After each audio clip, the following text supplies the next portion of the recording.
আল্লাহ রাব্বুল আলামিনের বাণী, ফাইন্না মাআল উসরি ইউসরান, ইন্না মাআল উসরি ইউসরা।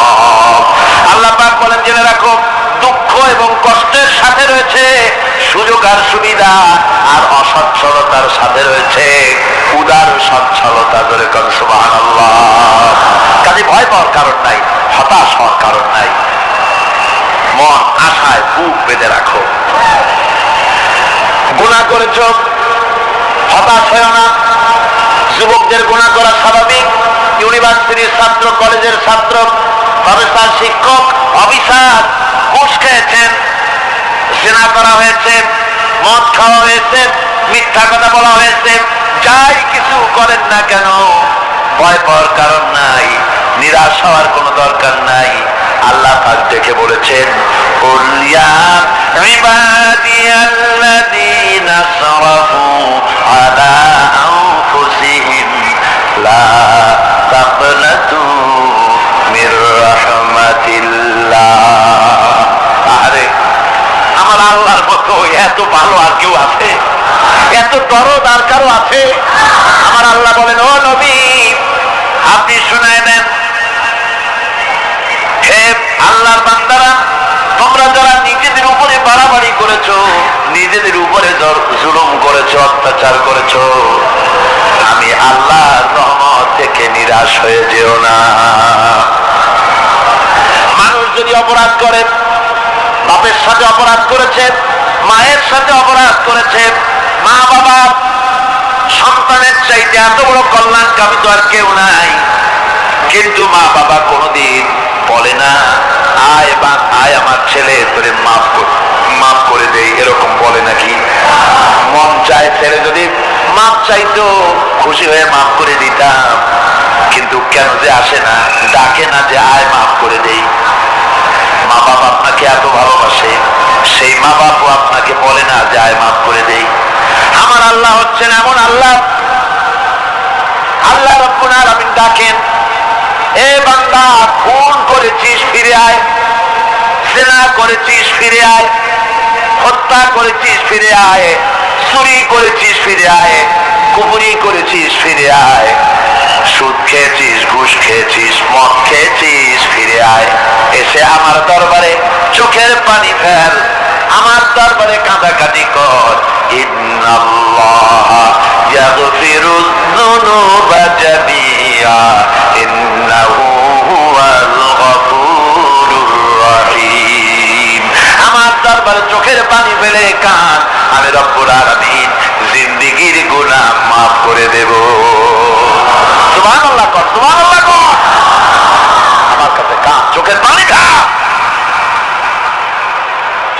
আল্লাহ রাব্বুল আলামিনের কাছে বান্দার দুইটা ফোঁটা বেশি প্রিয়। একটা হলো জিহাদের ময়দানে যে রক্ত ফোঁটা দেওয়া হয়, এটা আল্লাহর কাছে প্রিয়। আর আল্লাহর ভয়তে গুনার জন্য লজ্জা করে, অনুশোচনা করে বান্দা যখন চোখের পানি ছেড়ে দেয়, আল্লাহর কাছে এটা অত্যন্ত প্রিয়। নবীজি বলেছেন, বান্দা যখন গুনার ভয়তে, আল্লাহর ভয়তে, জাহান্নামের ভয়তে অনুশোচনা করে যখন চোখ দিয়া পানি ছেড়ে দেয়, ওই চোখের পানি নাকের অর্ধেক আসতে না আসতে আল্লাহ রাব্বুল আলামিন বান্দারে মাফ করে দেয়। আল্লাহ বরদাস্ত করতে পারেন না যে বান্দা কাঁদবে। আমার ভাইরা, আল্লাহ রহমত এই পৃথিবীতে, আল্লাহ রহমতকে 100 ভাগ করা হয়েছে। আল্লাহ রহমতের কত ভাগ? এই 100 ভাগের 1 ভাগ সারা পৃথিবীতে ছড়াই দেওয়া হয়েছে। আর 99 ভাগ কার কাছে? আল্লাহর কাছে। একটা ভাগ দুনিয়া ছড়ানো হয়েছে আদম আলাইহিস সালাম থেকে নিয়ে এই পর্যন্ত, এখান থেকে নিয়ে কিয়ামত পর্যন্ত পৃথিবীতে যত মানুষ আসবে, যত প্রাণী আসবে, তাদের মধ্যে প্রাণী জগতেও গাভী তার বাছুরকে ভালোবাসে ঠিক কিনা, হাতি তার বাচ্চাকে ভালোবাসে ঠিক কিনা, মুরগি তার বাচ্চাকে ভালোবাসে কিনা, প্রত্যেক মাই তার সন্তানকে ভালোবাসে মানুষের মতো। এই ভালোবাসাই, স্নেহ, এই মমতা, এই করুণা, এই মহব্বত একটা ভাগ দুনিয়ায় দেওয়ার পর আপনি আর আমি যতটুকু ভাগে পেয়েছি, সেই মহব্বত স্ত্রীর মহব্বতে অস্থির, মায়ের মহব্বতে অস্থির, সন্তানের মহব্বতে অস্থির। এখন চিন্তা করেন, একটা ভাগ সারা পৃথিবীতে বিতরণ করার পর যেটুক পেয়েছি তাতে যদি এত মহব্বত হয়, তাহলে এর 99 ভাগ মহব্বত যে আল্লাহর কাছে জমা আছে, এই বান্দার জন্য তার কত মহব্বত, এই বান্দার জন্য কত করুণতা, কত মহব্বতটা, কত দয়াটা।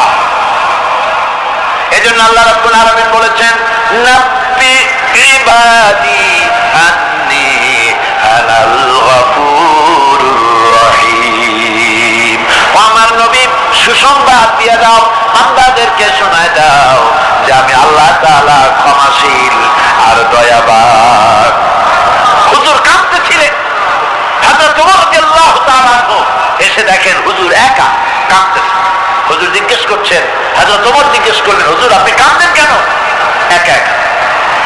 হযরত ওমর বলেন, আমি যখন প্রশ্ন করলাম নবীজি বললেন, আমার কাছে কিছু আগে জিবরাইল এসেছিলেন, জিবরাইল এসে আমাকে বললেন আল্লাহ পাক বলেছেন, হে আমার নবী, ইসলামের ভিতরে থেকে যে সমস্ত মানুষগুলো ইসলামের ভিতরে থেকে চুল আর দাড়ি পাকায় দিছে, কিয়ামতের দিন এই লোকগুলারে আমি শাস্তি দিতে আমার শরম হবে। হযরত ওমর বলেন, হুজুর উম্মতের জন্য কত বড় কষ্ট হবে এটা, আর আপনি কাঁদতেছেন। হুজুর বলেন, ওমর তুমি জানো না আমার কান্নার কারণ ভিন্ন।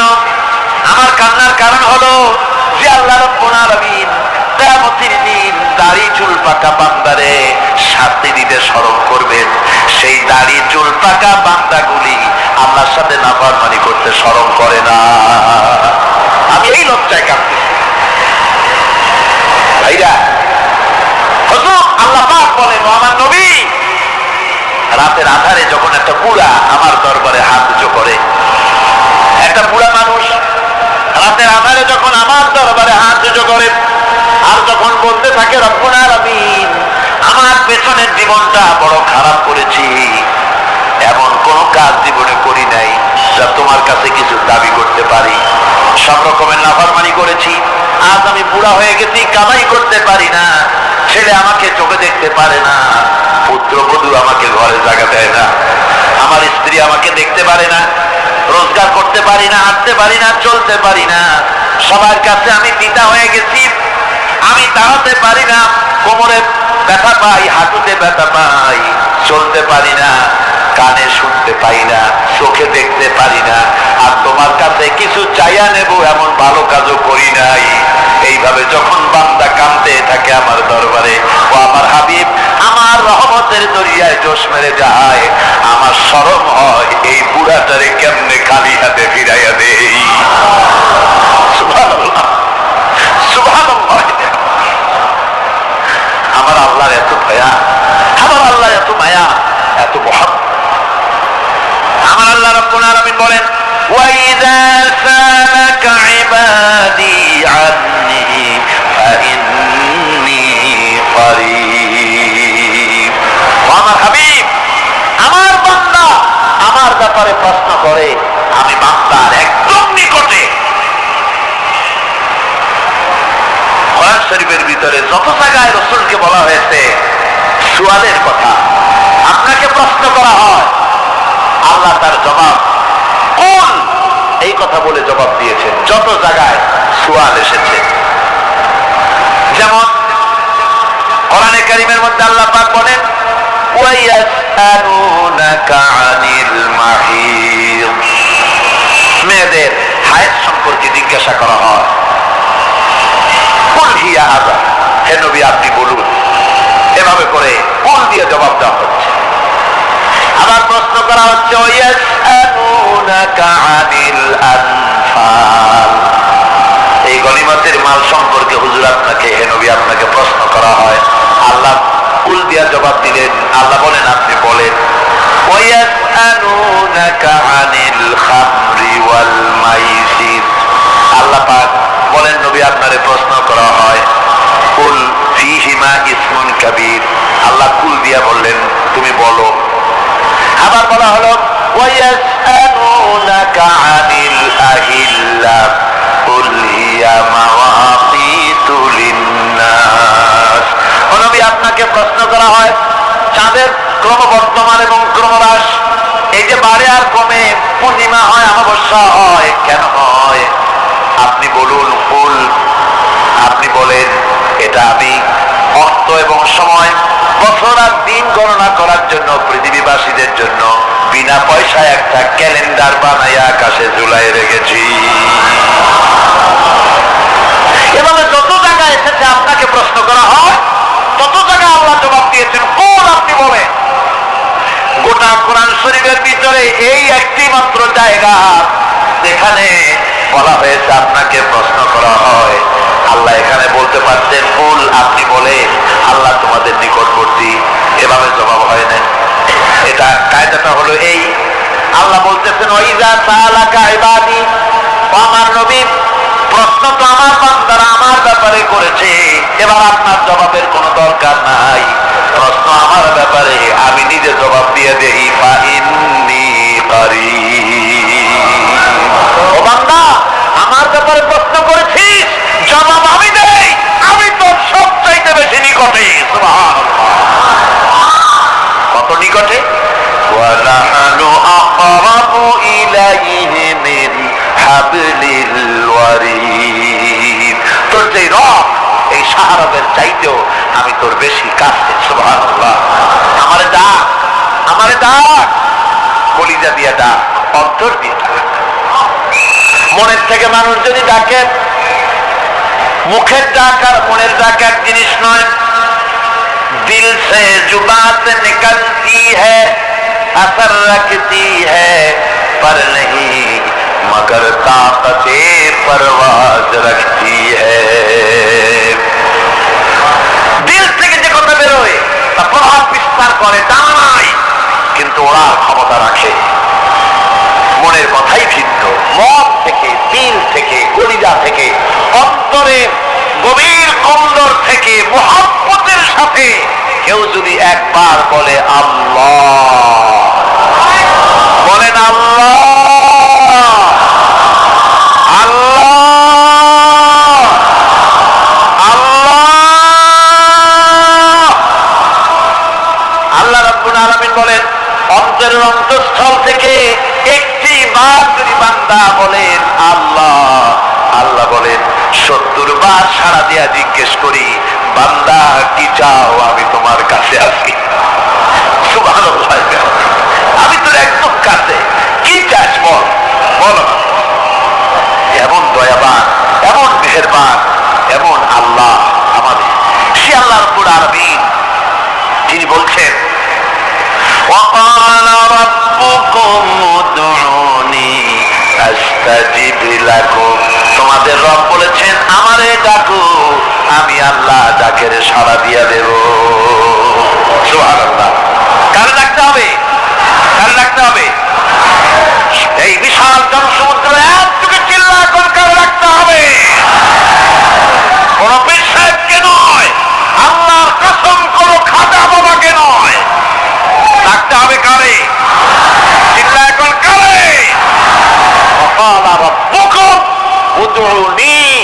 তোমার রব তোমাকে বলতেছে আমারে ডাকো, আস্তাজিব লাকুম, আমারে ডাকবে আমি সাড়া দিয়ে দেবো। সুবহানাল্লাহ, আল্লাহকে ডাকেন। কি চাই আপনার বলেন, কি চাই? আল্লাহর কাছে চান, আল্লাহ দিয়ে দিবে। যাওয়ার জায়গা আল্লাহর কাছে চাইবেন, আল্লাহ দিবেন। যাওয়ার জায়গা, চাওয়ার জায়গা হলো সেজদায় পড়ে যাবেন। আমার ভাইয়েরা জায়গাটা চিনাই দিলাম। মাজারে যাওয়া লাগবে না, কবরে যাওয়া লাগবে না। 2 রাকাত নামাজ পড়ে সেজদায় পড়ে গিয়া যত বিপদ আছে, মুসিবত আছে, সেজদার মধ্যে চোখের পানি ছেড়ে দেন আর কেন্দে কেন্দে জীবনের কথা বলেন। আল্লাহ রাব্বুল আলামিন আপনার আওয়াজ শুনবেন আর দোয়া কবুল করে নিবেন। কাঁদতে হবে আল্লাহর কাছে। কার কাছে? আর এরপরে সে যদি আমি আল্লাহর কাছে ক্ষমা চাই, সে আমি আল্লাহকে গফুর এবং রহিম হিসাবে পাবে। সুবহানাল্লাহ, আল্লাহকে গফুর এবং রহিম হিসাবে পাওয়া যাবে। সব আল্লাহকে বলতে হবে, গুনাহ মাফ চাইতে হবে। এই জন্য হুজুর সাল্লাল্লাহু আলাইহি ওয়াসাল্লাম দৈনিক 100 বার তওবা করতেন। কোন হাদিসে আছে 70 বার, কোন হাদিসে আছে 100 বার তওবা করতেন। নামাজের পরে তো প্রত্যেক নামাজেই পড়তেন হুজুর, সালাম ফিরাতেন আর সাথে সাথে বলতেন আল্লাহু আকবার, আস্তাগফিরুল্লাহ, আস্তাগফিরুল্লাহ,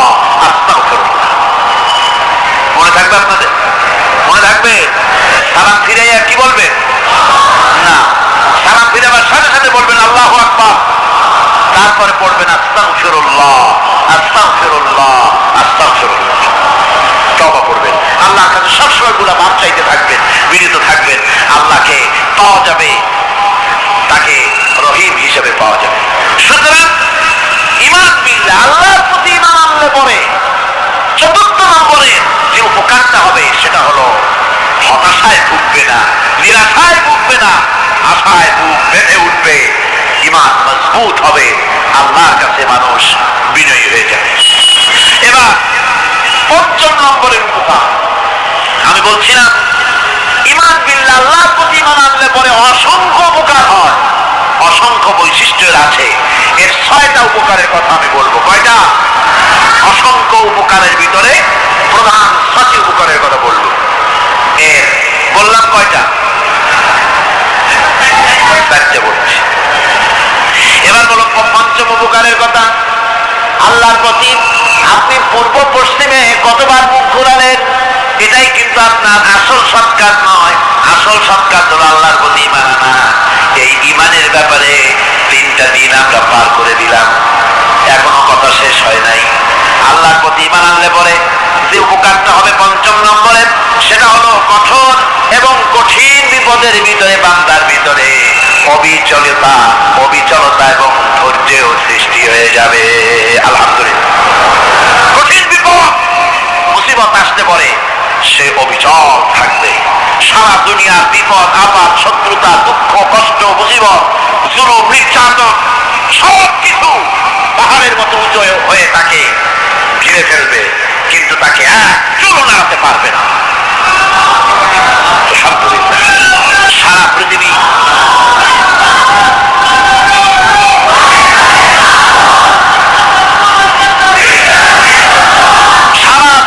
একদিকে আর সে একা একদিকে থাকবে। বিরোধিতা তো হবেই, বিপদ তো আসবে। কবি বলতেছেন, সাথে জাকা রহা হ্যায় আসল সে ইমরোজ, সাথে জাকা রহা হ্যায় আসল সে ইমরোজ, চরাগে মুস্তফা भी से शरारे गुलाबीस। সে আরমান কাল থেকে শুরু করে মুস্তাফা সাল্লাল্লাহু আলাইহি ওয়াসাল্লামের দীপ শিখার সাথে আবু জাহেল, আবু লাহাবের অগ্নিস্ফুলিঙ্গের টক্কর লেগেই আছে। রাসূলুল্লাহ আল্লাহ দেওয়া এই বিধান, এই দ্বীনের বাতিটা টিম টিম করে চলেছে। আর বরকি, টর্নেডো, হাজার হাজার মাইল বেগে হেরিকেন এসেছে, গর্কি এসেছে, টর্নেডো এসেছে, টাইফুন এসেছে, কিন্তু এই আলো নিবাইতে পারে নাই। সুবহানাল্লাহ। এই আলো নিবাতে পারে নাই। এই সত্যতা চিরকালে নিবাতে পারবে না। কারণ হচ্ছে আল্লাহ রাব্বুল আলামিন বলেছেন, ইউরিদুনা লিইউতফিউ নূরাল্লাহি বিআফওয়াহিহিম ওয়াল্লাহু মুতিম্মু নূরিহি ওয়ালাউ কারিহাল কাফিরুন। ওরা চায় মুখের ফু দিয়ে আমার আলোকে নিভিয়ে দেবে, কিন্তু আমি আমার আলোকে পূর্ণতা দান করব, তাতে কাফের বেঈমানদের কলিজায় যত জ্বালা যন্ত্রণা হোক, আমার দ্বীন কেউ বিজয় দিতে পারবে না। সুবহানাল্লাহ। সুতরাং বিপদে অবিচলতা আসবে, সে অটল হবে, মজবুত হবে। কোরআনে কারীম বলতেছে, ওয়া কাযালিকা জাআলনা লিকুল্লি নাবিয়্যিন আদুওয়াম মিনাল মুজরিমিন। এই পৃথিবীতে এমনি করে আমি সকল নবীদের শত্রু বানিয়েছি, সব পাপিষ্ঠ অপরাধীদেরকে। নবীদের সাথে বিরোধিতা করেছে কারা? পাপিষ্ঠরা, অপরাধীরা। আজও খুঁজে দেখে, আজও ইসলামী আন্দোলনের বিরোধিতা যারা করে সবগুলি কি পাপিষ্ঠ? সত্য কিনা কর? ইসলামী আন্দোলনের বিরোধিতা যারা করে হিসাব করে, চোখ দিয়ে তাকায় দেখেন, খুঁজে দেখেন তাদের নাম বলি, মন্থর, জেনাকার, বদমাশ, চোর, হাইজাকার, বিনামাজি, লুটেরা, মিথ্যাবাদী, সব চাইতে সমাজের নিকৃষ্ট লোকগুলি ইসলামের বিরুদ্ধে।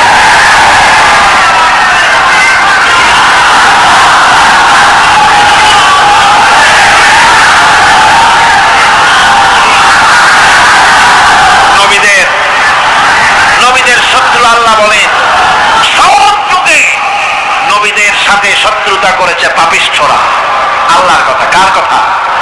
সকল যুগে নবীদের সাথে শত্রুতা করেছে পাপিষ্ঠরা, নিকৃষ্ট ধরনের অপরাধীরা। সুতরাং নবী রাসূলদের অবস্থা যখন এই, তখন দ্বীনের দাওয়াত যারাই দেবে তাদের কিসমত এরকম হবেই। এই বাবার মহাবালা তাদেরও করতে হবে। এই যে বাধাটা আছে, এই যে মারে, অপরাধ কি এই যে তারা চোর বা ডাকাত যাদের মারা হয়? আল্লাহ রাব্বুল আলামিন বলেন অপরাধ হলো ওয়ামা নাকামু মিনহুম ইল্লা আইয়ুমিনু বিল্লাহিল আজিজিল হামিদ। অপরাধ হচ্ছে ইমানদার লোকদের উপরে নির্যাতন চালিয়েছে, অন্য কোনো কারণে নয়। কারণ একটাই, তারা আল্লাহর জমিনে আল্লাহ দ্বীন প্রতিষ্ঠা করতে চেয়েছে, আর কোনো অপরাধ না। জমিন আল্লাহ, জমিন কার? এই বিশাল জনসমুদ্র গর্জে উঠুন একযোগে, বলুন জমিন কার? আইন চলবে কার? এখানেই সংঘর্ষ বেঁধেছে আবহমান কাল ধরে। মানুষ অত্যাচারিত হয়েছে, সাহাবায়ে কেরাম অত্যাচারিত হয়েছেন। বুখারী শরীফের হাদিসে এসেছে রাসূল করিম সাল্লাল্লাহু আলাইহি ওয়াসাল্লামের কাছে হযরতে খাব্বাব কি উপস্থিত হয়েছিলেন। হযরতে খাব্বাব বলেন, হাদিসটা এভাবে লেখা হয়েছে বুখারীতে, ওয়ান খাব্বাব বিন আলী রাদিয়াল্লাহু তাআলা আনহু قال شكونا إلى رسول الله صلى الله عليه وسلم وهو متوسد بردة له في ظل الكعبة। রাসূলুল্লাহর কাছে গেলাম, কাবা শরীফের কাছে গিয়ে দেখি নবীজি একটা চাদর গায়ে দিয়ে তিনি আরাম ফরমাচ্ছিলেন কাবা শরীফের ছায়ায়। সেখানে গিয়ে বললাম, আলা তাস্তানফিরু লানা আলা তাদউ লানা ইয়া রাসূলুল্লাহ, হে আল্লাহর রাসূল, আপনি কি আমাদের জন্য আল্লাহর কাছে দোয়া চাইবেন না? আপনি কি আল্লাহর কাছে আমাদের জন্য সাহায্য চাইবেন না? আমাদের লোকগুলিকে, মুসলমানগুলিকে মারতে মারতে তো শেষ করে ফেলে দিল। তারা আমাদের সুমাইয়াকে মারলো, আমাদের খাব্বাবকে উটের সাথে পায়ের দড়ি লাগায় টানলো, আমাদের খোবায়েবকে তারা আগুনের উপরে চিৎ করে শোয়ায় রাখলো, না খায় রাখতেছে, মারতেছে। কষ্টে তো শেষ হয়ে গেলাম, হুজুর আপনি কি আমাদের জন্য দোয়া করবেন না? হাদিস শরীফে এসেছে নবীজি উঠে বসলেন সোজা হয়ে।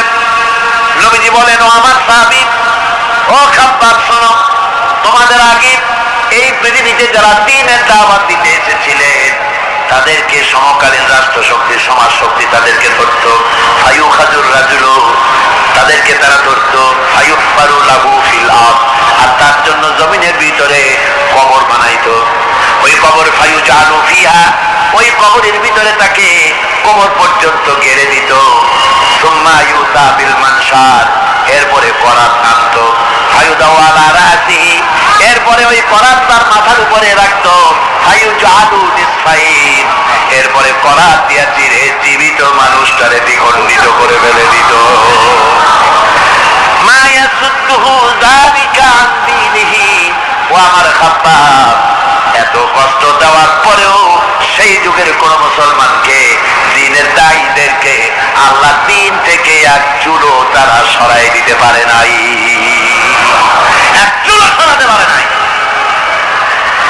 ওয়াল্লাহি, ও খাব্বাব, আমি আমার আল্লাহর নামে কসম করে বলছি, লা ইউতাম্মান্নাল্লাহু হাযাল আমরা হাত্তা ইয়াসিরা আর-রাকিবু মিন সানা ইলা হাদরামাউত। আমি কসম করে বলি, আল্লাহ রাব্বুল আলামিনের এই সানা থেকে হাদরামাউত পর্যন্ত লোকেরা যাতায়াত করবে, সুন্দরী রমণীরা গমন করবে, সদাকারীরা যাতায়াত করবে, টাকা নিয়া পয়সা নিয়া যাতায়াত করবে। তাদের মনের মধ্যে লুটের ভয়, টাকার ভয়, চুরির ভয়, ডাকাতির ভয়, জেনার ভয়, হত্যার ভয়, ধর্ষণের ভয়, কোন ভয় থাকবে না। লা ইয়াখাফু ইল্লাল্লাহ, আল্লাহ ছাড়া কোন ভয় থাকবে না। এমন একটা সমাজ, এমন একটা সময় আসবে। ওয়ালাকিন্নাকুম তাস্তাজিলুন, অথচ খুব তাড়াহুড়ো তোমরা করতেছো। তাড়াহুড়ো করো না, সময় আসবে ইনশাআল্লাহ। আমার ভাইয়েরা, আমার বন্ধুগণ, কঠিন বিপদে অবিচলতা এবং ধৈর্যের দৃষ্টান্ত রেখে গেছেন আম্বিয়া আলাইহিমুস সালাম। সুবহানাল্লাহ। কঠিন বিপদে অবিচলতা, দৃঢ়তা, ধৈর্য কারে বলে, তার দৃষ্টান্ত কারে রেখেছেন? আম্বিয়া আলাইহিস সালাম, ওনারাই আমাদের আদর্শ, নবীরাই আদর্শ। সাহাবায়ে কেরাম রিদওয়ানুল্লাহ তাআলা আলাইহিম আজমাইন আমাদের আদর্শ। ভাইরা আমার, মুসা আলাইহিস সালামকে ফেরাউন যখন ঘিরে ফেলে দিল, কোরআনের সব কথা গল্প বুঝাবার ইতিহাসের জন্য লেখা হয় নাই। কোরআনের মধ্যে যা লেখা হয়েছে সব বান্দাদের উপদেশের জন্য, যাতে করে লোকেরা চিরটা কাল এর থেকে উপদেশ নেওয়া নিজেদের তৈরি করতে পারে। ধরে বলেন সুবহানাল্লাহ। মুসা আলাইহিস সালামের কথা আল্লাহ বলেন, ফেরাউন তাকে ঘিরে ফেলে দিল, পালাবার রাস্তা নাই। ফালাম্মা তারাআল জামআন ক্বালা আসহাবু মূসা ইন্না লামুদরাকুন। মুসা আলাইহিস সালামের উম্মতেরা বললেন, হে মুসা, পাকড়া হয়ে গেছি, পালাবার রাস্তা নাই। তিন দিক থেকে আমাদেরকে ঘেরাও করেছে ফেরাউনের শক্তি। সামনে কি? দরিয়া, আর তিন দিকে কি? ঘেরাও আন্দোলন। পালাবার পথ, পালাবার পথ নাই, সাহসী আক্রমণ, ঘেরাও আন্দোলন। এই যে ঘেরাও টেরাও তো আজকে নতুন নাই, ঘেরাও আসছে অনেক আগের থেকে। আসলে কথা বুঝতে পারছি। মাইক না থাকলে আমি কি করবো কন? আজকে এরকম হচ্ছে কেন? আগামীকাল ঠিক হবে ইনশাআল্লাহ, রাগ করেন না। গান হচ্ছে, বসেন বসেন, শয়তান ঢুকছে মাইকের মধ্যে। অনেক সময় হয় কি, মাইকের হাই পাওয়ারের যে মেশিন আছে, এর ভিতর ইথার থেকে রেডিওয়ের ওই গানগুলি ওর মধ্যে ঢুকে পড়ে। কথা বুঝতে পেরেছেন? এই জন্য শয়তান তো আর বসে থাকে না, ওরও তো কিছু করার আছে। ধৈর্য ধরেন, ধৈর্য ধরেন। কালকে অপারেটরদেরকে মাওলানা শামসুদ্দিন সাহেবের কাছে অনুরোধ করবো, অপারেটর একটু ভালো করে হেদায়েত করে দেবেন। মাইকে আজকে আমার নিজেরও কষ্ট হচ্ছে, আমিও বুঝতে পারছি না যে আমার কথাগুলি কি আওয়াজে বেরোচ্ছে, যার জন্য আমাকে বেশি চিল্লাইতে হচ্ছে। বক্তাকে কি লাউডে তার কথা বেরোচ্ছে তা তার কানে আসতে হয়, তাহলে বোঝা যায় যে আমার কথাগুলি কিভাবে বেরোচ্ছে। এটা এই অবস্থায় সিচুয়েশন আজকে নাই, এবং লোকেরাও মাইকের ব্যাপারে আজকে অভিযোগ করেছে যা বিগত 16 বছরে করে নাই। সেটার ব্যাপারে কোথাও কোনো অসুবিধা হয়েছে? মাইকটা ভালো, এবং মাইক যারা দেন প্রতি বছর খেদমত করে, আল্লাহ তাদের প্রতি রহম করুন। সবাই বলেন আমিন। এদেরকে রাগ করে পথে পাই আবার মারধর করেন না। সিলেটের যে তাফসীর মাহফিল হয়, বিগত 19 বছর তাফসীর করেছি একটানা, এবার 20 বছর পুরো হবে ইনশাআল্লাহ। সিলেটে একটানা 20 বছর তাফসীর করতেছি সেখানে। তো মাইক, একটা লোক বিনা পয়সা মাইক দেয়, মাইকের ভাড়া সে নেয় না। তাফসীরের মাহফিলের মাইকের ভাড়া নেয় না। যে বছর এরশাদ সরকার আমাকে প্লেন থেকে নামতে দিল না, আপনাদের মনে আছে? সিলেট থেকে ফিরাই দিল। এই খবরটা মাইকম্যান যখন শুনেছে যে আমাকে নামতে দেয় নাই, ফিরাই দেওয়া হয়েছে, সাথে সাথে স্ট্রোক করেছে, হার্ট ফেল করে দুনিয়া থেকে বিদায় হয়ে গেছে। সিলেটে তাফসীর হতে পারবে না এই কথাটা বরদাস্ত করতে পারে না। আমি কেঁদেছি আর দোয়া করেছি, আল্লাহ কোরআনের মহব্বতের লোকটার এই অবস্থা হলো, তোমার জান্নাত তুমি দয়া করে তাকে দান করেছো। কাজে কোনো ব্যবসায়ী চায় না যে তার ব্যবসাটা খারাপ হোক, লোকেরা মন্দ বলুক। এই মাইকের ব্যাপারে আপনারা আজকে রাগারাগি করেন না, যা হয়েছে কালকে ভালো হবে ইনশাআল্লাহ। সবাই বলেন ইনশাআল্লাহ। এখন চলেন আমরা ফেরাউনের অবস্থা দেখি গিয়া কি করতেছে ফেরাউন। মুসা আলাইহিস সালামকে ঘেরাও করে ফেলেছে, পালাবার উপায় নাই। একদিকে দরিয়া, তিন দিকে ফেরাউনের শক্তি। এই যে ঘেরাও টেরাও মানে নতুন তো না, ধর্মঘট নতুন না, এই পুরানো জিনিস। এই পৃথিবীতে সর্বপ্রথম ধর্মঘট কিসের উপরে হয়েছে জানেন? এই পৃথিবীর প্রথম ধর্মঘট হয়েছে পিঁয়াজ, রসুন আর ডাইলের উপরে। মুসা আলাইহিস সালামের জমানায়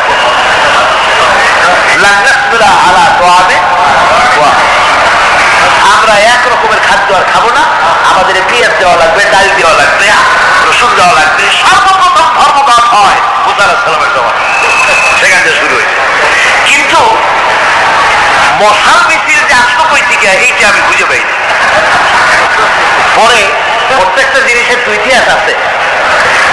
আমি খুঁজতে খুঁজতে পেলাম আমি জানি না এর ইতিহাস মূলে কোথায়, কিন্তু আমি যতদূর খুঁজে পাইছি সেটা হলো মশাল মিছিলের আবিষ্কার হয়েছে লঙ্কায় রাবণের সময়।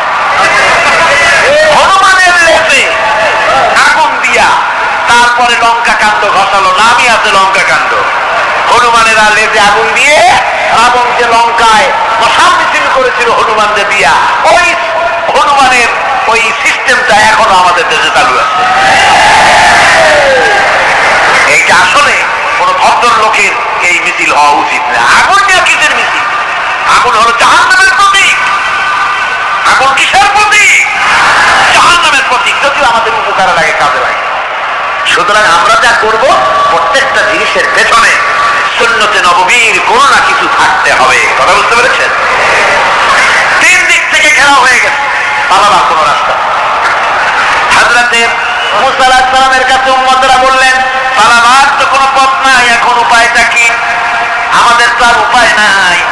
মুসা আলাইহিস সালাম দেখেন বিপদে পড়ে গেছেন, কিন্তু ধৈর্য হারান নাই, ভয় পান নাই। ভয় পাইছিলেন? ভয় পেয়েছেন? প্রশ্নই ওঠে না। মুসা আলাইহিস সালাম আল্লাহ পাক তাদেরকে বলেছেন উলুল আযম, রাসূল যাদের বলেছেন তার মধ্যে হযরত মুসা একজন। উলুল আযম পয়গম্বর, সাত্বিকানি কথা না, আল্লাহ কথা বলছেন তার সাথে, কালিমুল্লাহ। সুবহানাল্লাহ। মুসা আলাইহিস সালাম শোনালেন, কাল্লা ইন্না মাইয়া রাব্বি সায়াহদিন। কখনো নয়, আমার উম্মতেরা ভয় পেও না, আমার রব অবশ্যই আমাকে পথ দেখাবে। সুবহানাল্লাহ। তিন দিক থেকে শত্রু, একদিকে দরিয়া, পালাবার কোন রাস্তা নাই। সেখানে দৃঢ়তার সাথে তিনি বলছেন, অবশ্যই আমার আল্লাহ আমারে পথ দেখাবে। সুবহানাল্লাহ। নবীরা এই দৃঢ়তা দেখিয়েছেন, অবিচলতা দেখাইছেন। আল্লাহ পাক মুসা আলাইহিস সালাম যখন এই দৃঢ়তা দেখালেন, এই অবিচলতা দেখালেন, সঙ্গে সঙ্গে জিবরাইল এসে হাজির হয়ে গেলেন। আল্লাহ পাক বলেন, মা ওয়াহাইনা ইলা মুসা আন আদরিব বিআসাকাল বাহরা ফানফালাকা ফাকানা কুল্লু ফিরকিন কাত্তাউদিল আযীম। মুসা আলাইহিস সালামকে আমি ওহী নাযিল করলাম, তাকে বললাম হাতে যে লাঠি আছে, এই লাঠি দিয়ে আঘাত করো দরিয়ার উপরে। দরিয়ার উপরে আঘাত করলেন, একটা রাস্তা হয় নাই, 12টা রাস্তা তৈরি হয়ে গেল। আর দেওয়ালগুলা পাহাড়ের মতো উঁচা হয়ে গেল। দরিয়ার ভিতরে পাহাড়ের মতো উঁচা মজবুত 12টা রাস্তা। এবার মুসা আলাইহিস সালাম তার দলবল নিয়ে চললেন। আল্লাহ রাব্বুল আলামিন বলেন, ওয়াআনজাইনা মুসা ওয়া মান মাআহু আজমাইন। মুসা এবং তার সাথী সঙ্গীদেরকে আমি পার করে দিলাম। মুসা আলাইহিস সালাম তার সাথী সঙ্গী নিয়ে যখন দরিয়ার মাঝখানে আসছে, ফেরাউন তার দলবল নিয়ে এসে গেছে। আসে দেখে নদীর মধ্যে রাস্তা। বাবা, উক্ত কায়দা। ও মনে করছে ওর বাগানে তৈরি করা ডিস্ট্রিক্ট বোর্ডের রাস্তা। ওর লোকজন নিয়ে নেমে গেছে দরিয়ার ভিতরে। ও আসছে মাঝখানে, মুসা আলাইহিস সালাম চলে গেছেন ও পার, দরিয়া পার। মাঝখানে যখন এসে গেল, আল্লাহ রাব্বুল আলামিন পানিকে অর্ডার করলেন কোন। আল্লাহর তো বটন টেপা লাগে না, মুখ দিয়া কোনো হুকুম করা লাগে না, শুধু বলেন কোন। যে ব্যাপারে কোন বলেন ভাইয়া কোন, সাথে সাথে হয়ে যায়। আল্লাহ বললেন কোন, আর অমনি রাস্তা বন্ধ হয়ে গেল। এবার তুফান শুরু হয়েছে নদীতে, ঢেউয়ের উপরে ঢেউ, মৌজুন কাল জিবাল, পাহাড়ের মতো উঁচু হয়ে হয়ে ঢেউ আসতেছে। দলবল ঘোড়া আর অস্ত্রপাতি যা ছিল সব মরে শেষ। এবার ফেরাউন একা উপরে ওঠে আর নিচে নামে, পানি খেতে খেতে পেটের কাম সারা। জনমের খাওয়া খাইতে পানি। এখন চানটা মাছ মারার উপায় না, মাছ মারার উপায় নাই। ফেরাউন তার নিজের জীবন সম্পর্কে হতাশ হয়ে গেল।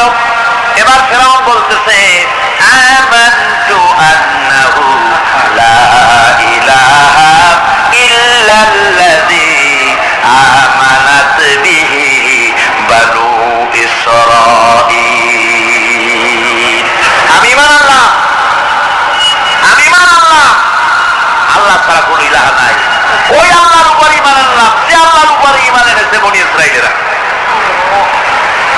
যাতে ঠিক পায় যে কোন আল্লাহর উপর ঈমান আনছে। বনি ইসরাঈলের আল্লাহর উপর ঈমান আল্লাহ আল্লাহ এই তো মুসলমান হয়ে গেছে, এরপরও আমার সুবাও কেন? আল্লাহ রাব্বুল আলামিন জবাবে বলেন আল-আন, এখন ওয়াকাদ আসাইতা ফাবলু ওয়া কুনতা মিনাল মুফসিদিন। এখনই মনে না কথা বলছো, অথচ যুগের পর যুগ, বছরের পর বছর ধরে আমার মানুষের উপরে মন করা আইন চালাইছ, আমার পয়গম্বরের সাথে বেয়াদবি করেছ, আজ তোমাকে আমি ছাড়ছি না, তোমাকে আজকে ছেড়ে দেব না, আমি তোমাকে মারব। আর সমস্ত প্রাণীগুলিকে, স্থলচর প্রাণীগুলিকে আল্লাহ পাক অর্ডার দিয়া দিলেন, এই ফেরাউনের লাশকে ডুবাবি না, পচাবি না, খাবি না। আর ইয়াউমা নুনাজ্জিকা বিবাদানিক, আমি তোমার শরীরে বাঁচাই দেব, পোকে খাবে না, পানিতে পচবে না, মাছে খাবে না, কুমিরে খাবে না, দুনিয়ার কোন পশুতে খাবে না। আমি তোরে সুটকি বানাইয়া রাখবো, যাতে করে দুনিয়ার সমস্ত ফেরাউন যত যুগে যুগে আসে তোরে দেখে যেন হেদায়েত নিতে পারে। ফেরাউনকে আল্লাহ সুটকি বানায় রাখে। আমি ফেরাউনদের লাশ দেখেছি ব্রিটিশ মিউজিয়ামে। ফেরাউন একটা না, অনেকগুলা, আসলটারে অবশ্য দেখিনি। ব্রিটিশ মিউজিয়ামে ওই ফেরাউনগুলার লাশ যখন অসুবিধা হয়, মুভিগুলি, তখন ইংল্যান্ডে নিয়ে যায় চিকিৎসা করাবার জন্য। চোখ টোক আছে গর্তের ভিতরে, তারপরে চামড়া টামড়া হাড়ের সাথে মিশানো, ওইভাবে চেহারা দেখলে মনে হয় যে সত্যি ফেরাউনিগুলো। আর ব্রিটিশের কাম মিশর থেকে নাম এমন কোন জিনিস নাই। আমি সেখানে এক বক্তৃতা বলছিলাম, আপনারা এদের এখন সভ্য, এদের এখন ভদ্র, এরা হলো ইন্টারন্যাশনাল সোর্স, ওরা সারা দুনিয়া চুরি করেছে। লন্ডনে বক্তৃতা করেছি, সারাটা দুনিয়া চুরি করছে, আমাদের দেশকে শোষণ করেছে। এই বিশাল ভূভাগকে শোষণ করে ইংল্যান্ডের দ্বীপটাকে তারা সাজাইছে। তারা ময়ূর সিংহাসনের, শাহজাহানের ময়ূর সিংহাসনের ময়ূরের বাম চোখে কোহিনূর মণি লাগাইছিলেন, শাহজাহান ময়ূরের ডান চোখে কোহিনূর মণি লাগায় নাই। কোহিনূর মণির অনেক দাম, আমি দেখে এসেছি মণি, এখন সেটা কুইন এলিজাবেথের মুকুটের শোভা পাচ্ছে। সেই মণি এমনি বলে প্রবাদে 7 রাজার ধন 1 মাণিক্য, বলেন এরকম অনেক দাম। শাহজাহান দেখালে আমি মুসলমান, আমার কাছে এটার দাম নাই, এই জন্য ময়ূরের ডান চোখে লাগালাম না, বাম চোখে লাগাই দিলাম। এইটারে চুরি করছে। তারপরে মিশর থেকে, মিশরের মমি চুরি করেছে, জুতা চুরি করছে, ছাতি চুরি করছে, পিঠা চুরি করেছে। আমি বললাম এইগুলা কি ভদ্রলোক নাকি? আর জুতা চোর, পিঠা চোর, লাঠি চোর সব চুরি করছে। তাই দেখেন ব্রিটিশ মিউজিয়ামের মধ্যে সব দুনিয়া চুরি করা জিনিস নিয়ে তারা মানুষকে দেখাইয়া পয়সা উপার্জন করছে। টিপু সুলতানের তরবারিটা পর্যন্ত চুরি করেছে। আজও পর্যন্ত ব্রিটিশ মিউজিয়ামে টিপু সুলতানের তরবারিটা আছে, আমি তরবারিটা দেখে এসেছি। আমার বন্ধুগণ, বলতেছিলাম যে পৃথিবীতে আল্লাহ রাব্বুল আলামিন নবীরা তাদের চরিত্র নিয়ে বিপদের মোকাবেলা করে, দুনিয়ার সামনে কঠিন বিপদের মোকাবেলা করে অবিচলতা, দৃঢ়তা দেখায় গেছেন যে কেমন করে এই পৃথিবীতে বিপদের সামনে মোকাবেলা করতে হয়। ধৈর্য ধরতে হবে, বিপদ আসবে পাহাড় সমান হয়ে, আপনাকে ধৈর্য ধারণ করতে হবে সেভাবে বুক বেঁধে।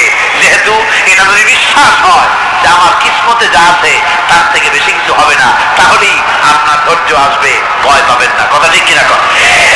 এবারে হযরত হুদ আলাইহিস সালাম সম্পর্কে আল্লাহ রাব্বুল আলামিন বলেন, হযরত হুদকে যখন ষড়যন্ত্র হলো, কাফির বেঈমানেরা তাকে মেরে ফেলার জন্য যখন সরকারি ষড়যন্ত্রে লিপ্ত হয়ে গেল, হযরত হুদ সমাজের এই চ্যালেঞ্জের মোকাবেলা করলেন।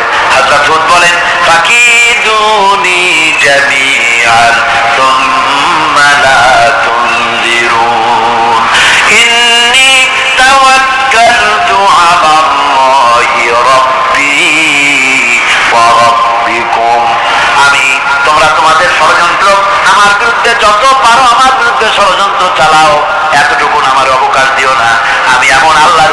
ভরসা করেছি, যার হাতের ভিতরে তোমাদেরও জান আর আমারও জান। যা পারো তাই করো, সরকার সমস্ত শক্তি একত্রিত হয়ে আমার মোকাবেলা করো। একদিকে হুদ আলাইহিস সালাম, আর একদিকে গোটা জাতি। হযরত হুদ ভয় পায় নাই। সুবহানাল্লাহ। ঈমান বিল্লাহ মানুষের কলিজাকে এভাবে শক্ত করে দেয়। কোন আলহামদুলিল্লাহ। এবারে এই বিপদের, কঠিন বিপদের মোকাবেলা করে আমার রাসূল যে প্রমাণ দিয়ে গেলেন, আমার রাসূল যে কঠিন বিপদের মোকাবেলা করলেন, ভাইয়ের আমার, হিজরতের রাতে সওর পাহাড়ের ভিতরে যখন তিনি আশ্রয় নিলেন, হযরতে আবু বকর সাথে ছিলেন। হযরতে আবু বকর রাদিয়াল্লাহু তাআলা বলেন, হুজুর আপনি দাঁড়ান, এটা তো পাহাড়িয়া গুহা, গুহার ভিতরে সাপ থাকতে পারে, বিচ্ছু থাকতে পারে, আমি আগে ঢুকি, বিপদ যদি হয় আমার উপর থেকে হয়ে যায়। গুহার ভিতরে নেমে গুহা সাফ করলেন। এরপরে হুজুরকে ডাকলেন, হুজুর তাশরীফ নিলেন গুহার ভিতরে। এরপরে হুজুর বললেন, আবু বকর পাহাড়ে হেঁটে হেঁটে 2-3টা পাহাড় পাড়ি দিয়ে যাওয়া লাগে সোর পাহাড়ে। মদিনার সোজা রাস্তা হুজুর ধরেন নাই, মেসফালার পথ দিয়া জাবালে কেদোয়ার উপর দিয়া 3টা পাহাড় পাড়ি দিয়া তারপরে হুজুর গেলেন সোর পাহাড়ে। গুহার ভিতরে হুজুর তাশরীফ নিলেন। বললেন, আবু বকর তুমি বসো, তোমার উলুর উপরে মাথা রেখে আমি একটু আরাম করি। হযরতে আবু বকর বসলেন, হুজুর তার উলুর উপরে মাথা রেখে ঘুমায় গেলেন। আর এরপরে কাফির বেঈমানেরা তালাশ করতে করতে কাফেররা এসে গেল পায়ের চিহ্ন দেখে দেখে গর্তের কাছে। হযরত আবু বকর ভয়তে কেঁদে ফেললেন, আরে আর তো উপায় নাই, এবার তো ধরা পড়ে গেছি, এবার নবীজিকে মেরে ফেলে দেবে। নবীর মহব্বতে, নিজের মহব্বতে নয়, নবীর মহব্বতে কাঁদতেছিলেন। হুজুর বলেন, হুজুরের ঘুম ভেঙে গেল। বলো, আবু বকর কাঁদতো কেন? ছেলের কথা, মেয়ের কথা, বিবির কথা, বাড়ির কথা মনে পড়লো নাকি? হযরত আবু বকর বলেন, ইয়া রাসূলুল্লাহ, আল্লাহর কসম করে বলি, যেদিন ঈমান এনেছি এই কলিজার ভিতরে মা বাপ, স্ত্রী, পুত্র, পরিজন, এমনকি আমার নিজের জীবনের চাইতে আপনারে বেশি ভালোবাসি। কাঁদতো কেন? কাঁদতো কেন? হযরত আবু বকর বলেন, হুজুর ধরা পড়ে গেছে, কাফেররা এসে গেছে গর্তের কাছে, তাকালি আমাদের দেখতে পাবে, আমরা তো মাইনরিটি, আমরা তো মেজরিটি, আমরা তো ধরে মারি ফেলাই দেবে, আপনাকে মেরে ফেলে দেবে, এই জন্য কাঁদি।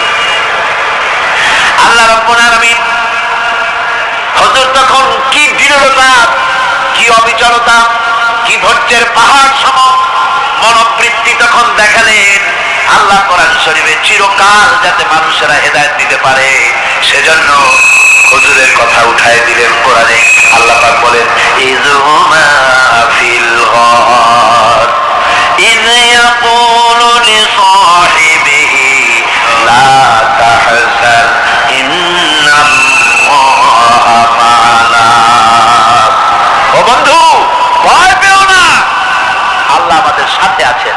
সুবহানাল্লাহ। আল্লাহ আমাদের সাথে আছেন। আমরা মাইনরিটি নই, আমরা মেজরিটি। আল্লাহ আছে আমার সাথে, ভয় পাওয়ার কোনো কারণ নাই। সুবহানাল্লাহ। আল্লাহ পাক বলেন, ফাআনজালাল্লাহু সাকিনাতাহু আলাইহি ওয়া আইয়াদাহু বিজুনুদিন লাম তারাওহা। আমি এদের অন্তরের ভিতরে আমি শান্তি নাযিল করে দিলাম, প্রশান্তি দিয়া দিলাম, আর আমি সাহায্য করলাম, আর এমন সব সৈন্য পাঠায় দিলাম যে সৈন্যগুলি তোমরা দেখতে পাও নাই। সুবহানাল্লাহ। ভাইরা আমার, রাসূল কারীম সাল্লাল্লাহু আলাইহি ওয়াসাল্লাম এই বিপদের মাঝে, চরম বিপদের মাঝে অবিচলতা, দৃঢ়তা, কঠিন আত্মনির্ভরতা দেখিয়েছেন। এগুলি হলো ঈমানের 5ম নম্বরের উপকারিতা। আল্লাহর প্রতি ঈমান আনলে এভাবে পাহাড় সম ঈমান মজবুত হয়ে যায়। জেলের পরোয়া করি না, ফাঁসির পরোয়া করি না, শহীদ হওয়ার পরোয়া করি না, মেরে ফেলে দেবে, উড়ায় দেবে, হত্যা করবে, পরোয়া করি না। পরোয়া করি কেবলমাত্র কাকে? বলেন কারে? এইরকম মুসলমান হাজার হাজার লাখ লাখ দরকার নাই, 313 জন যথেষ্ট। কয়জন যথেষ্ট? 313 জন যথেষ্ট। বদরে যারা জান দিয়ে, মাল দিয়ে দিনকে প্রতিষ্ঠিত এরকম 313 দিনই যথেষ্ট ছিল। এই দৃঢ়তা, এই অবিচলতা, এই ঈমান, এই ধৈর্য শিক্ষা দেয়, এই উপকার করে ঈমান বিল্লাহ। আল্লাহর প্রতি ঈমান আনলে এভাবে পাহাড়ের মতো শক্ত হয়ে যায় কলিজা। কোন আলহামদুলিল্লাহ। আমার বন্ধুগণ, এবার আমি বলবো সর্বশেষ উপকারের কথাটা বলি, মোনাজাত ছেড়ে দেব। কয়টার কথা বলছিলাম? উপকার ছয়টা উপকারের কথা বলেছি। অনেকগুলি বৈশিষ্ট্য, অনেকগুলি উপকারের মধ্যে আল্লাহর প্রতি ঈমানের 6টা উপকারের কথা 5টা বলা হয়ে গেছে। এবার 6ষ্ঠ নম্বর এবং শেষ নম্বর, এটা হচ্ছে আল্লাহর প্রতি ঈমান আনলে পরে তার দ্বারা সবচাইতে বেশি ফায়দা পায় সমাজ এবং রাষ্ট্র। কোন আলহামদুলিল্লাহ, কোন আলহামদুলিল্লাহ। আল্লাহর প্রতি ঈমানের দ্বারা নৈতিক সংশোধন হয় এবং রাষ্ট্র আর সমাজ সবচাইতে বেশি উপকৃত হয়। কারণ হলো ঈমানদার ব্যক্তি আল্লাহর প্রতি যে ঈমান এনেছে তার মনের মধ্যে ধারণা এটা হয়, আমার কোনো কাজ তো গোপন থাকে না। ইন্নাল্লাহা লা ইয়াখফা আলাইহি শাইউন ফিল আরদি ওয়ালা ফিস সামা। আল্লাহর কাছে গোপন বলতে কিছু নাই, আকাশেও নাই, জমিনেও নাই, কোনো কিছু গোপন নাই। সুতরাং আমি যা করি সব আল্লাহ দেখেন এবং শোনেন। এমনকি মানুষ যে কল্পনা করে সে কল্পনাও আল্লাহ টের পায় না, নাকি? টের পায় কিনা? ওয়াইন তুবদু মিন আনফুসিকুম আও তুখফুহু ইউহাসিবুকুম বিহিল্লাহ। মনের ভিতরে যে কল্পনা করো, আল্লাহ পাক বলেন এই কল্পনারও হিসাব আমি রব্বুল আলামিন তোমার কাছ থেকে নেব। ফায়ুআযযিবু মান ইয়াশাউ, যারে খুশি শাস্তি দেব আর যারে খুশি আমি মাফ করে দেব। জোরে বলেন সুবহানাল্লাহ। ফায়াগফিরু লিমান ইয়াশা ওয়া ইউআযযিবু মান ইয়াশা, যারে খুশি মাফ করব, যারে খুশি শাস্তি দেব। কল্পনারও হিসাব নেব। এই কথা মুমিনের যদি জানা থাকে তাহলে আর তার কোনো চিন্তা থাকে না, তার নৈতিক চরিত্র ভালো হয়ে যায়। কোন সুবহানাল্লাহ। আমার বন্ধুগণ, ঈমানদার লোক আল্লাহর প্রতি ঈমান আসলে পরে সমাজ উপকৃত হয়, রাষ্ট্র উপকৃত হয়ে যায়। যেহেতু বান্দা জানে আমি দায়িত্বহীন কোনো কথা বলতে পারবো না, দায়িত্বহীন কোনো কাজ করতে পারবো না। আল্লাহ পাক বলেছেন, মা ইয়ালফিযু মিন কাউলিন ইল্লা লাদাইহি রাকীবুন আতীদ। বান্দা এমন কোনো কথা বলে না যে কথা আমার ফেরেশতারা রেকর্ড করে না রাখে। কাজেই মুমিন ব্যক্তি আল্লাহর ভয়তে দায়িত্বহীন কথা বলবে না। নির্বাচন আসতে পরে রাস্তা সোনা দিয়ে মামলায় দেবো, এই করব সেই করব, না খাইয়া কেউ মরবেন না। আসে না নির্বাচনের সময় চারাকালী বদনারা মঞ্চে দাঁড়িয়ে কত বড় বক্তৃতা করে, ভাইয়ের আমার, বোনের আমার, এবার আমার বোতল মার্কা বাক্স, আপনারা আমাকে ভোট দিয়ে দেশ এবং জাতির আরেকবার 12:30 বাজাইবার সুযোগ দিন। এবার ক্ষমতায় গেলে কেউ না খাইয়া মরবেন না, কিন্তু কি খাইয়া মরবে তাও বলেন। এর মানে প্রতি অর্থ হচ্ছে এই, ওরা যদি ক্ষমতায় যেতে পারে তাহলে বিষ খাইয়া হোক, গুলি খাইয়া হোক, কিছু না কিছু খেয়ে মরতে হবে। একেবারে খালি পেটে মরলে গ্যাস্ট্রিক হওয়ার সম্ভাবনা আছে। ঈমান বিল্লাহ যদি না থাকে, আল্লাহর ভয় যদি না থাকে, তাহলে দায়িত্বহীন কথা বলে। আর আল্লাহর ভয় যদি থাকে তাহলে নৈতিকতার সংশোধন হয়ে যায়, দায়িত্বপূর্ণ কথা বলে, মানুষকে ফাঁকি দেয় না। আমার বন্ধুগণ, আল্লাহ রাব্বুল আলামিন তার বান্দা যারা আল্লাহকে ভয় করে, সে ভয় করা বান্দাগুলির মনের মধ্যে এই চিন্তা এসে যায়, আমি যেখানে থাকি না কেন আল্লাহ আমাকে দেখতেছেন, শুনতেছেন। রাতে হোক দিনে হোক যেখানে আছি আল্লাহ আমারে দেখতেছেন। আল্লাহ পাক বলতেছেন, ওয়া হুয়া মাআহুম ইয ইউবাইতুনা মা লা ইয়ারদা মিনাল কওলি ওয়া কানা আল্লাহু বিমা ইয়ামালুনা মুহীতা। আল্লাহ পাক বলেন, আমি তো আমার বান্দার নিকটে তখনও থাকি যখন সে গোপনে গোপনে রাতের বেলায় আমার মর্জির খেলাফ পরামর্শ করে। আমার মর্জির খেলাফ পরামর্শ করতেছে রাত্রে, আমি তো তখনও কাছে থাকি, ওটা আমি শুনি। ঈমান যদি আসে তাহলে এই সব কাজ থেকে সে বিরত থাকে। সে যদি কম হয় সেখানেও আল্লাহ, বেশিও যদি হয় সেখানেও আল্লাহ। এমন কোন জায়গা আছে নাকি চিটাগংয়ে যেখানে আপনি একটা আকাম করবেন আর আল্লাহ টের পাবে না? কোন আছে নাকি? আচ্ছা চট্টগ্রামে না থাকুক, বাংলাদেশের কোন জায়গা আছে নাকি? পার্বত্য চট্টগ্রামে যত পাহাড় আছে, উঁচু নিচে জায়গা আছে, ওই জায়গায় কোথায় আছে নাকি? সারা পৃথিবীতে আছে কোথাও? আল্লাহকে ফাঁকি দেওয়ার জায়গা কোথাও? সব স্পষ্ট। আল্লাহ কি ঘুমায় নাকি? ঘুমায়? তার কাছে দিনও যায় রাতও যায়, সমানে তিনি দেখতে পান, শুনতে পান, সবকিছু দেখতে পান, সবকিছু শুনতে পান। তাকে ফাঁকি দেওয়ার কোন উপায়। এই জন্য ৬০ নম্বরের উপকার যেটা হয় সেটা হলো সমাজ উপকৃত হয় ওই মানুষ দিয়ে যার মধ্যে ঈমান আছে। হযরত ওমর রাদিয়াল্লাহু তাআলা আনহু রাতের আধারে শেষ রাত্রে ঘুরতেছিলেন, দেখেন এক বাড়িতে কথা হচ্ছে, কথাবার্তার আওয়াজ পাওয়া যায়, মনে করলেন কোন অসুখ বিসুখ নাই। ঘরে গিয়ে কান পাচ্ছেন দেওয়ালের সাথে, শুনতে পাচ্ছেন ভিতরে বুড়ি মা তার মেয়েকে বলছে, উঠের দুধ দোয়াই নিয়ে আসছি, এর মধ্যে পানি মিশা, তারপর সকালে বাজারে নিয়ে যা। মেয়ে বলছে, মা এই কাজটা আমি পারবো না। কেন পারবি না? হযরত ওমর ফরমান জারি করেছেন, দুধে পানি মিশাতে নিষেধ করেছেন, কাজে এই কাজটা আমি পারবো না। আরে বেটি, আমিরুল মুমিনিন দেখ এখন কোথায় যায়, ঘুমায় আছে, সে কি দেখতেছে নাকি যে পানি মিশায় নাকি মিশাই?